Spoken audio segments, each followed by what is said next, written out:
جب ہم ہی اچھے نہیں ہیں تو پھر رحمت کی چادریں تو نہیں تان دی جائیں گی ہمارے اوپر. یہ حکمران عذاب ہے ہمارے اوپر اور یہ ہمارے گناہوں کی سزا ہے. حجاج بن یوسف بصرے کا سخت گیر حاکم اپنے ہاتھ سے 70,000 لوگوں کو قتل کیا تھا.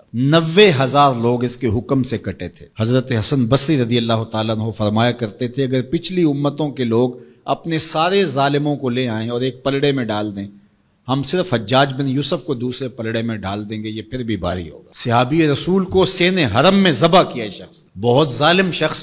تو کسی نے جرت کی، جرت کرنے والے ہر دور میں ہوتے ہیں، اور کہا کہ تو نے حضرت عمر کا زمانہ دیکھا ہوا ہے، اگر تو بچہ تھا اس وقت، ان جیسا انداز حکمرانی کیوں اختیار نہیں کرتا، اتنا بڑا ظالم کیوں ہو گیا تو حجاج بن یوسف نے جو جواب دیا وہ 2 لفظوں میں تھا. اس نے کہا تبازروا اتعمر لکم، تم ابو ذر بن جاؤ میں عمر بن جاتا ہوں.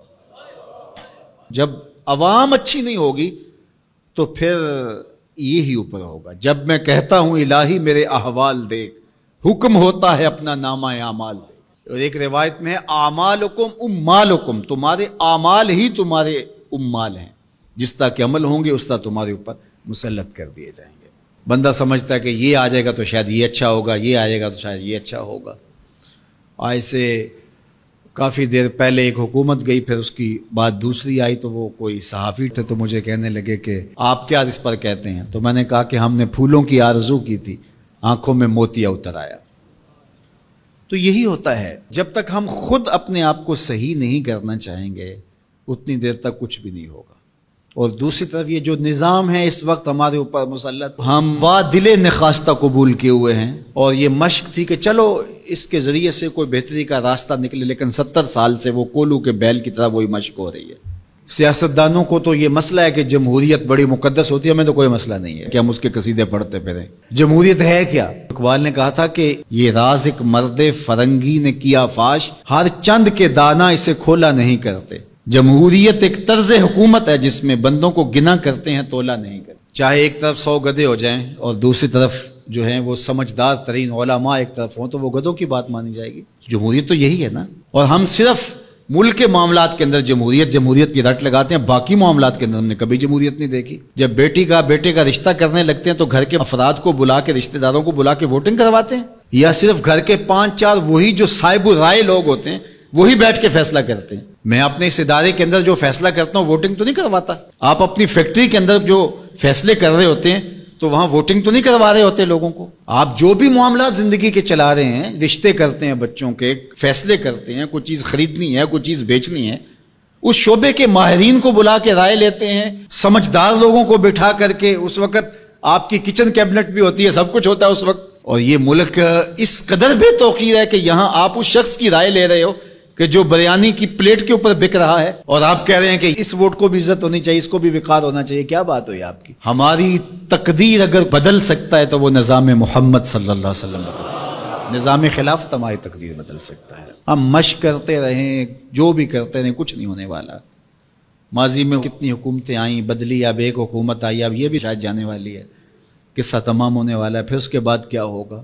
یہاں ایجنسیوں کے لوگ بھی موجود ہیں. میں میسج دیتا ہوں، کوئی ملک کے اندر سے سنجیدہ لوگوں کو اکٹھا کرے. 22 کروڑ کی عوام میں سے کوئی 100 آدمی بھی نہیں ملے گا جو دیانتدار بھی ہو، خیر خواہ بھی ہو اس ملک کا، اور باصلاحیت بھی ہو. ان لوگوں کو بٹھائیں اور کوئی 10-15 سال کے لیے ان کے سپرد کریں ملک، کوئی معاملے سیدھے کریں. غریب کے لیے تو زندگی اتنی تنگ ہو گئی ہے کہ خودکشی منع ہے شریعت میں، ورنہ لوگ خودکشی کر لیں. یہ حالات اگر یورپ میں ہوں، دیگر ممالک میں ہوں، تو وہ تو اجتماعی خودکشیاں کریں. یا ہمارا مذہب ہمیں روک رہا ہے اور ہم برداشت کر رہے ہیں اور صبر کر رہے ہیں. ہمارے مذہب نے ہمیں صبر کی تلقین کی ہے. ورنہ آپ گھر سے نکلتے ہیں، کوڑے کے ڈھیر پڑے ہوئے ہیں جگہ جگہ. لوگوں کے رویے کتنے کھردرے ہو گئے. رشتہ داریوں کے اندر باہمی الجھنیں، لڑائیاں، شر فساد، ایک دوسرے کی ٹانگیں کھینچنا. گلیوں بازاروں سے لے کر کے آپ اوپر کی سطح تک چلے جائیں. یہ معاشرہ نہیں رہا، یہ بے ہنگم ہجوم ہے. یہ وحشیوں کا ایک طبیلہ بن گیا ہے. انسانیت نام کی چیزیں تقریباً رخصت ہو چکی ہیں. یہ زندگی گزاری نہیں جا رہی، زندگی گھسیٹی جا رہی ہے. ہم اپنی لاشیں گھسیٹ رہے ہیں. زندگی میں طمانینت، سکون نام کی کوئی چیز ہی نہیں ہے. ہر بندہ ہاتھ ملاتے ہوئے دوسرے سے ڈر رہا ہے کہ پتہ نہیں یہ میرے ساتھ کیا کرنے والا ہے. یہ تو وحشیوں کا معاشرہ ہوتا ہے، انسانوں کا معاشرہ تو نہیں ہوتا. لوگ غریب سے غریب تر ہو رہے ہیں اور چند لوگوں کے پاس دولتیں اتنی ہیں کہ ان سے شمار ہی نہیں ہو رہی. اور نفس کی کمینگی بھی ختم نہیں ہو رہی. کھا گئے لوگوں کو لوٹ کے, لوگوں کا خون چوس گئے. وہ کبھی آپ نے کوا دیکھا ہے جو بچے کے ہاتھ سے بھی روٹی چھین لیتا ہے؟